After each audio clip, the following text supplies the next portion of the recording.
Hi dear students, I am R.S. Pandey. Today I will teach you your second chapter of prose, A Letter to God. This chapter is written by G.L. फ्यूंट्स। G.L. Fuentes साहब ने इसको लिखा। Class 10th का ये दूसरा chapter है। Firstly we have to know about the author. आइए सबसे पहले हम आथर के बारे में जानने का प्रयास करते हैं। आथर मीन्स लेखक, राइटर। जिस वर्ड की वर्ड मीनिंग्स आपको न आती हो, आप पेंसिल अपने साथ रखें, बुक अपने पास रखें और उसको लिखें। एक एक शब्द की मीनिंग आपको आनी चाहिए। देखें, G.L. Fuentes one of the famous modern writers. G.L. Fuentes साहब महान जो आधुनिक लेखक हैं, तमाम विख्यात जो लेखक हैं उनमें से एक हैं। Has written for the young as well as the old, जिन्होंने लिखा नौजवानों के लिए साथ साथ बुजुर्गों के लिए भी लिखा। He is simple short story writer and humorist. वे एक सामान्य छोटी कहानियों के लेखक और मानवतावादी लेखक हैं। He is a general writer who has written on simple theme. वे एक सामान्य लेखक हैं जिन्होंने साधारण तथ्यों पर कहानियों को लिखा।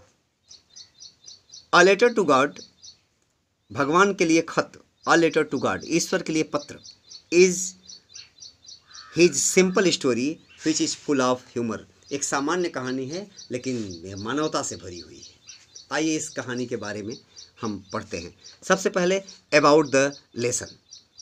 लेंचो, एक किसान का नाम Lencho. A hard working farmer, कठिन परिश्रम करने वाला किसान। Lived in a valley on the top of a low hill, जो कि वैली मीन्स घाटी, एक घाटी में रहता था। On the top of a low hill, कम ऊंचाई वाली पहाड़ी की चोटी पर। एक कम ऊंचाई वाली पहाड़ी की चोटी पर एक घाटी में उसका घर था, वहीं वो रहता था।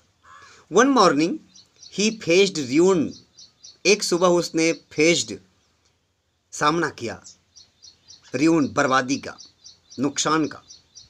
Due to a severe snowfall, एक तेज बारिश का। वह बारिश स्नोफॉल जिसमें बर्फबारी हो, उसका उसने सामना किया। Resulting a total damage of his crops, और उसका परिणाम ये हुई कि उसकी पूरी की पूरी फसल डैमेज हो गई, ख़त्म हो गई। ही टर्न टू गॉड, उसने भगवान का रुख किया। जब फसल समाप्त हो गई, कुछ नहीं रह गया उसके पास, उसने भगवान का रुख किया। In distress and wrote a letter asking him to send money, अधीर होकर उसने भगवान को एक खत लिखा। दुखी होकर उसने भगवान को एक खत लिखा और उसमें भगवान से उसने अपने जीविकोपार्जन के लिए पैसे मांगे। Asking him to send money, कि रुपया मुझे भेजिए। भगवान से कह रहा है कि प्रभु मुझे रुपया भेजिए जीविकोपार्जन के लिए। अ पोस्टमैन सा द लेटर, जैसा कि आप जान रहे हैं जब खत जाएगा तो पोस्ट से ही जाएगा। अ पोस्टमैन सा द लेटर, पोस्टमैन ने पत्र को देखा। टू गॉड, भगवान के लिए पत्र। एंड टुक इट, और उसको लिया। To the post master, post master के पास आया लेकर। Who first laughed and then was surprising at the faith of the writer, पहले तो हंसा लेकिन उसके बाद उसने आश्चर्य प्रकट किया उस लेखक के भरोसे पर कि भगवान के प्रति इतना अटूट विश्वास। He collected some money from the employees and sent to Lencho along with a letter, उसने कुछ रुपए जुटाए अपने कर्मचारियों के साथ, जो लोग काम करते थे, एम्प्लॉइज से रुपए जुटाए। एंड सेंड इट, और उसको भेजा। To Lencho along with a letter, Lencho को पैसा एक खत के साथ भेजा। When Lencho got the letter, जब लेंचो को पत्र मिला विथ मनी, रुपए के साथ। एंड काउंटेड इट लेस, और उसने उस रुपये को गिना तो उसमें पैसे कम थे, क्योंकि लेंचो ने पैसे को मांगा था, जितना मांगा था उतने नहीं थे, कम थे। ही फेल्ड फ्यूरियस, वो आक्रोशित हुआ, गुस्सा किया। सो ही रोट अनदर लेटर, इसलिए उसने दोबारा एक पत्र लिखा टू गॉड, भगवान को। आस्किंग हिम, और भगवान से कहा to send rest of the money, बाकी के रुपए भेज दीजिए। नॉट बाई द पोस्ट, लेकिन ध्यान रखना भगवान, वो डाक से नहीं भेजना एज, क्योंकि the post office employees were a bunch of Crocs, क्योंकि ये पोस्ट ऑफिस जो डाक खाने में जो एम्प्लॉय हैं, कर्मचारी हैं, ये बंच ऑफ क्रॉक्स हैं। ये बिल्कुल ऐसे लोग हैं जो कि ठगहार हैं, बेईमान हैं, चोर हैं, यही पैसा निकाल लिए, ऐसा उसने लिखा। ये तो एक कहानी की समरी थी। अब आइए हम सीधे कहानी के ऊपर चलते हैं, उन्होंने किन शब्दों का प्रयोग किया और क्या लिखा। आइए कहानी पढ़ते हैं। द हाउस, देखिए जब किसी नाउन के बाद डैश देकर आगे कुछ लिखा हो तो इसका मतलब होता है कुछ नाउन के बारे में कुछ लिखा जा रहा है। द हाउस के बाद देखें डैश है। The noun, the house, the only one in the entire valley, only one केवल एकमात्र, अकेला, in the entire valley, entire का अर्थ होता है होल, WHOLE, होल, पूर्ण, एंटायर वैली, वैली मीन्स घाटी, उस घाटी में एकमात्र अकेला घर, सेट ऑन, स्थित था, द क्रेस्ट, क्रेस्ट मीन्स होता है द टॉप ऑफ समथिंग, किसी चीज की चोटी, क्रेस्ट ऑफ लो हिल, कम ऊंचाई वाली पहाड़ी की चोटी पर, मीन्स एक घर कम ऊंचाई वाली पहाड़ी की चोटी पर, एकांत घाटी में, उस पूरी घाटी में एकमात्र घर स्थित था। फ्रॉम हिज हाइट, उसकी ऊंचाई से, one could see the river, कोई भी व्यक्ति वहां से देख सकता था नदी को, and the field of ripe corn, और पके हुए उस फसल को देख सकता था, डॉटेड विद द फ्लावर्स, जिसमें फूल लगे हुए थे, that always promised a good harvest, जो कि हमेशा एक अच्छी पैदावार देने का भरोसा देती थी। ऐसी फसल को कोई भी व्यक्ति वहां से देख सकता था, ऐसी ऊंचाई पर उसका घर स्थित था।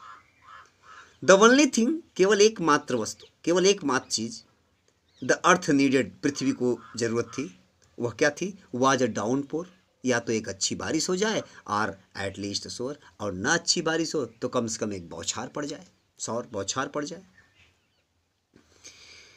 Through out the morning Lencho, सुबह से ही लेंचो, हु न्यू, जिसे पता था, हिज फील्ड्स इंटीमेटली, अपने खेत के बारे में पूरी तरह से, इंटीमेटली का अर्थ होता है वेरी क्लोजली, परिचित, जो अपने खेत के बारे में पूरी तरह से परिचित था। Had done nothing else but seen the sky towards the north east, कुछ और नहीं किया सुबह से उसने, वो सिर्फ और सिर्फ नॉर्थ ईस्ट, उत्तर पूरब की तरफ आकाश को निहारता रहा। Now we are really going to get some water woman, उसने अपनी पत्नी से कहा, प्रिय, लगता है कि हम लोग कुछ पानी पाने वाले हैं, यानी कोई बारिश थोड़ी सी होने वाली है। द वुमन, उसकी पत्नी, who was preparing supper replied, जो कि शाम का भोजन बना रही थी, सपर यानी शाम का भोजन, SUPPER, सपर, शाम का भोजन, प्रिपेयरिंग बना रही थी, रिप्लाइड, उसने जवाब दिया, यस गॉड्स विलिंग, हाँ यदि भगवान की इच्छा हुई। The older boys were working in the field, उसके जो बड़े लड़के थे वो खेत में काम कर रहे थे, व्हाइल, जबकि द स्मॉलर, छोटे ones, were playing near the house, वहीं घर के बगल में, पास में ही खेलते रहते थे। Until the woman call to them all, जब तक कि उनकी माँ उन्हें बुला न लेती कम फॉर डिनर, भोजन के लिए, कि आ जाओ भोजन कर लो, तब तक वो खेलते रहते थे। बड़े बच्चे उसके उस समय काम कर रहे थे और छोटे वाले खेल रहे थे। It was during the meal, भोजन का वक्त था, that just as Lencho had predicted, तभी लेंचो हैड प्रेडिक्टेड, लेंचो ने, प्रेडिक्टेड मीन्स होता है टू गेस अबाउट समथिंग, पूर्वानुमान लगाना, किसी चीज के विषय में अनुमान लगाना, प्रेडिक्टेड, अनुमान लगाया, big drops of rain began to fall, कि बड़ी बड़ी बारिश की बूंदें गिरने लगी, ऐसा उसको लगा। In the north east huge mountains of cloud could be seen approaching, north east, उत्तर पूरब की तरफ से ह्यूज माउंटेन्स, बड़े बड़े बादलों के समूह, ह्यूज माउंटेन्स ऑफ क्लाउड, बड़े बड़े बादल के पहाड़, कुड बी सीन अप्रोचिंग, आते हुए दिखाई पड़ने लगे। The air was fresh and sweet, हवा बिल्कुल तरोताजा और सुहावनी थी। The man went out for no other reason, वह व्यक्ति किसी और कारण से बाहर नहीं गया than to have the pleasure of feeling, जबकि वो आनंद लेने के लिए बाहर गया, आनंद महसूस करने के लिए, प्लेजर सुख महसूस करने के लिए बाहर गया। The rain on his body, उस बारिश का अपने शरीर पर। And when he returned he exclaimed, और जब वह वहाँ से लौटा तो उसने आश्चर्य प्रकट किया, कहा, क्या कहा देखें, these aren't rain drops falling from the sky, ये बारिश की बूंदें नहीं है जो आकाश से गिर रही हैं, ये बूंद नहीं है बारिश की, कह रहा है ये बूंद नहीं है, ये पानी के बूंद नहीं है, बरसात के बूंद नहीं है, दे आर न्यू कॉइन्स, ये तो नए सिक्के हैं। आगे कहता है the big drops are 10 cent, ये जो बड़ी बड़ी बूंदें हैं ये 10 सेंट के सिक्के हैं, 10 cent pieces, and the little ones are 5, और छोटी छोटी जो बूंदें हैं ये 5 के सिक्के हैं। ऐसा उसने अपनी पत्नी से कहा अंदर आकर। With a satisfied expression he regarded the field of ripe corn with its flowers, संतोष के भाव के साथ, मन में संतोष प्राप्त करते हुए, ही रिगार्डेड, उसने, रिगार्डेड का अर्थ होता है टू रिस्पेक्ट विथ कर्षी, सम्मान, ही regarded the field of ripe corn, अपने फसल को बड़े सम्मान पूर्वक उसने देखते हुए, विथ इट्स फ्लावर, जिसमें कि फूल लगे हुए थे, उसको देखते हुए उसने ड्राइप्ड इन अ कर्टन ऑफ रेन, देखते हुए उसने महसूस किया जो कि ड्राइप्ड ढक गई थी इन कर्टन ऑफ रेन, बारिश के पर्दे से। कर्टन मीन्स पर्दा, बारिश के पर्दे से ड्राइप्ड, ड्राइप्ड का अर्थ होता है कवर्ड विथ समथिंग, किसी चीज़ से ढक जाना, ड्राइप्ड। उसने देखा कि उसकी फसल बारिश के पर्दे से ढक गई थी। But suddenly a strong wind began to blow, अब तो बहुत बुरा हो गया, क्योंकि किसान के ज़िंदगी का सबसे बुरा समय बेटा होता है, बारिश हो और उस पर तेज हवा चल जाए तो फसल चौपट होने के पूरे चांसेस हो जाते हैं। बट सडनली, लेकिन अचानक, a strong wind began to blow, एक तेज हवा बही, and along with the rain, और बारिश के साथ साथ very large hail stones began to fall, बारिश के साथ साथ उन हवाओं में, हवा के साथ बारिश तेज हुई और उसमें बड़े बड़े पत्थरों के टुकड़े गिरने लगे, ओले पड़ने लगे। These truly did resemble new silver coins, निश्चित ही रिसेंबल मीन्स लुकिंग अलाइक, यानी समान दिखना, रिसेंबल न्यू सिल्वर कॉइन्स, ये बिल्कुल चांदी के सिक्के की तरह दिखाई पड़ रहे थे। द बॉयज, उसके बच्चे, exposing themselves to the rain, बारिश में जा जाकर उसको इकट्ठा कर रहे थे, एक्सपोज कर रहे थे। एक्सपोजिंग करना मीन्स बाहर जाना, और उसको कलेक्ट कर रहे थे। Ran out to collect frozen pearls, बाहर जाकर और उस बारिश की जो आकाश से गिर रही थी मोती, उसको वो इकट्ठा कर रहे थे। It's really getting bad now, अब तो बहुत बुरा हो रहा है, एक्सक्लेम्ड द मैन, उस आदमी ने कहा। I hope it passes quickly, उम्मीद करता हूँ कि ये जल्दी ही चली जाएगी। कौन जल्दी चली जाएगी? ये बारिश, ये ओले, ये आंधी जल्दी ख़त्म हो जाए, क्योंकि किसान की ज़िंदगी का सबसे बुरा वक्त आ गया। किसान यह नहीं देख पाता कि उसकी बनी बनाई जो संपत्ति है, खेती, वो चौपट हो जाए। दुखी हुआ Lencho. It did not pass quickly, ये जल्दी समाप्त नहीं हुई सब। फॉर एन आवर, घंटों भर। The hail rained on the house, the garden, the hill side, the cornfield, on the whole valley, बर्फ गिरते रहे चारों तरफ, बगीचे में, घर पर, हिल साइड में, और फील्ड, वो फसल के ऊपर, पूरी घाटी में, ऑन द होल वैली, पूरी घाटी में गिरते रहे। द फील्ड वाज वाइट, खेत पूरी तरह से सफ़ेद हो गया था। एज इफ, मानो कि कवर्ड विथ साल्ट, जैसे कि साल्ट, नमक की परत से ढक गया हो। Not a leaf remained on the trees, एक भी पत्ती पेड़ों में यानी पौधों में बची नहीं थी जो खेती के पौधे थे। The corn was totally destroyed, पूरी तरह से कॉर्न फसल टोटली डिस्ट्रॉयड, चौपट हो गई, खत्म हो गई, नष्ट हो गई। डिस्ट्रॉयड यानी नष्ट हो जाना, ruin.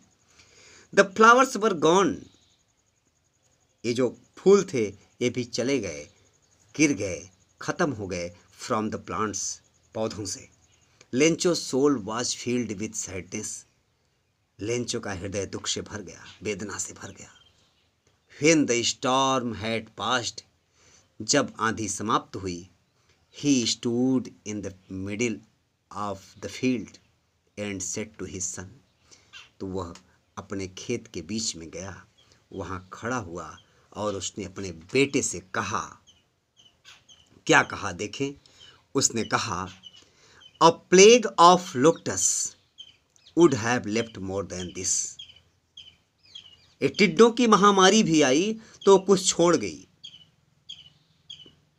The hail has left nothing this year we will have no corn, लेकिन ये जो महामारी है, ये जो हेल है, बर्फबारी है, इसने तो कुछ भी नहीं छोड़ा। We will have no corn, इस वर्ष हम लोगों के पास फसल नहीं होगी। दैट नाइट, उस रात, वाज अ सारोफुल वन, उसके लिए सबसे दुख भरी रात थी। लेंचो के लिए वह रात सबसे दुख भरी रात थी। कहता है, all our work for nothing, हमारा सारा काम व्यर्थ रहा।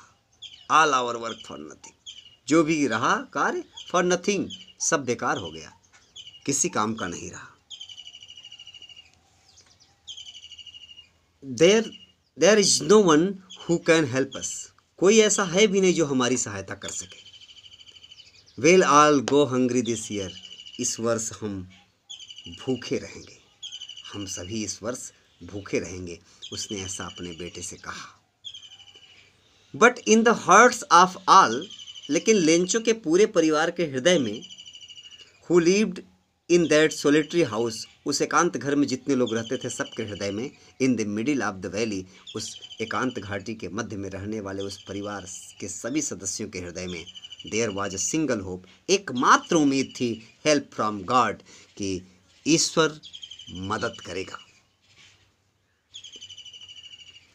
Don't be so upset even though this seems like a total loss, उसने कहा, ऐसा महसूस किया, लेंचो ने ऐसा महसूस किया, don't be so upset even though this seems like a total loss, remember no one die of hunger, कहा अधीर न हो, परेशान न हो। इवन दाउ, चाहे भले ही this seems like a total loss, चाहे भले ही पूरा का पूरा नष्ट हो जाए। रिमेंबर, याद रखना, no one dies of hunger, कोई भी भूख से नहीं मरता। That's what they say, no one dies of hunger, लोग भी ऐसा ही कहते हैं कि भूखा कोई नहीं मरता। That's what they say, no one dies of hunger, जो कुछ जैसे लोगों ने कहा, लोग कहते हैं, no one dies of hunger, कि कोई भूख से नहीं मरता।